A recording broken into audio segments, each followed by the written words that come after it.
to Around the Weird. Here's your host, the museum curator of the strange and unusual, Mr. Nothing. Thank you, mysterious voice, and welcome back to Around the Weird, a booktube channel where I talk about all the unusual and out of the ordinary literature that I have found in my travels. Today, it is Poetry Thursday, a wonderful day to talk about all the poetry that exists in the world, or really just focus on one specific poem. Today I want to talk about a poem that focuses on the magic of dreams, or sleep at least.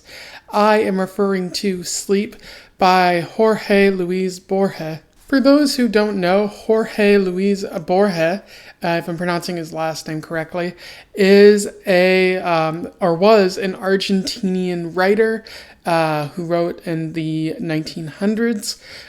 He published some stories and some short stories, some poetry as we see here, including one book called Ficciones, I believe it's called. And it seems like something that I should check out, because he has been compared against Gabriel Marquez, I believe is his name, 100 Years of Solitude, which I haven't read, but I know I should eventually get around to checking out that sort of literature.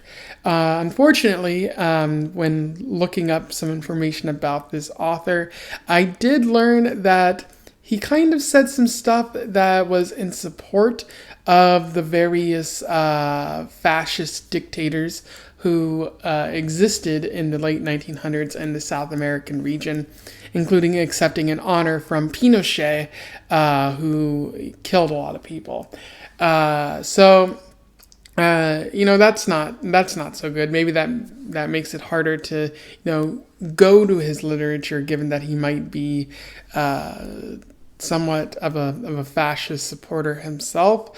Although he did later express, disgust with what those fascist leaders were doing. So maybe it was just the promise of what they were going to bring. But again, it's a complicated issue there. He, and another interesting thing is, he never won the Nobel Prize, and some people speculate that might be why, because of his extremely conservative political beliefs, which, that's fair. If you're going to support, fascist leaders, then you don't deserve to win literature awards that are supposed to enlighten and bring positivity to the world, or at least educate the world in a good sort of way. Without further ado, let's talk about this poem. I will read it, do a little bit of an analysis, and then we will move on from there. Sleep. If sleep is truce, as it is sometimes said, a pure time for the mind to rest and heal, why, when they suddenly wake you, do you feel that they have stolen everything you had? Why is it so sad to be awake at dawn? It strips us of a gift so strange, so deep, it can be remembered only in half sleep. Moments of drowsiness that gild and adorn the waking mind with dreams, which may well be but broken images of the night's treasure. A timeless world that has no name or measure, and breaks up in the mirrors of the day.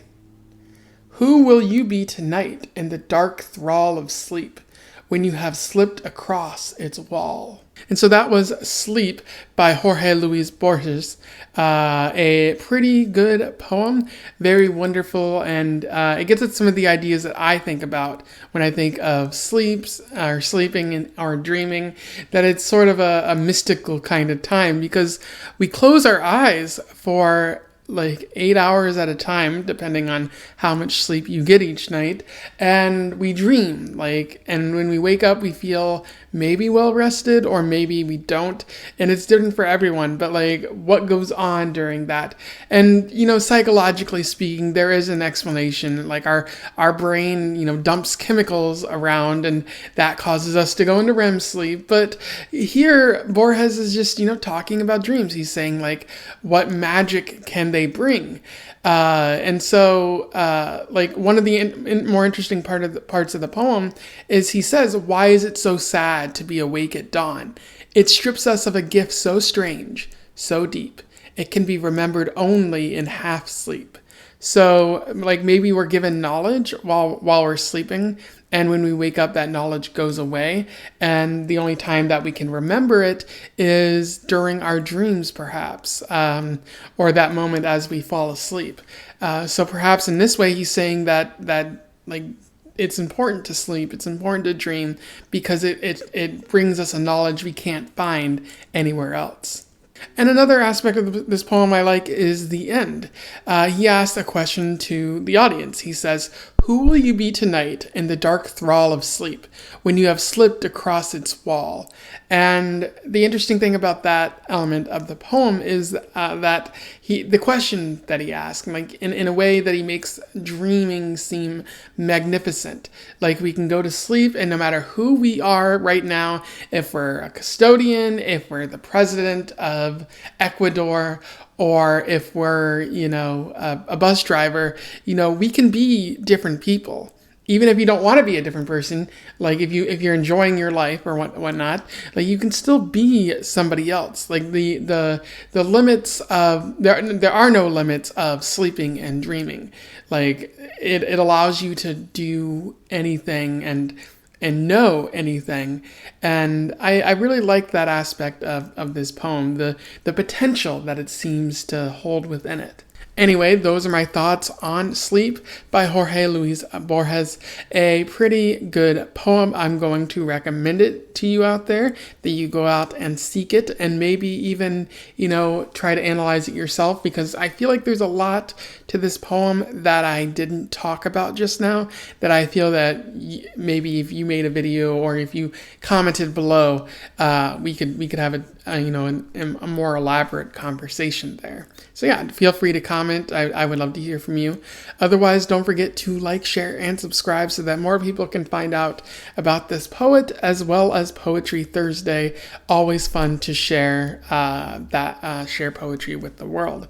And until then, I wish you the best of luck in your weird and sleepy travels. Farewell.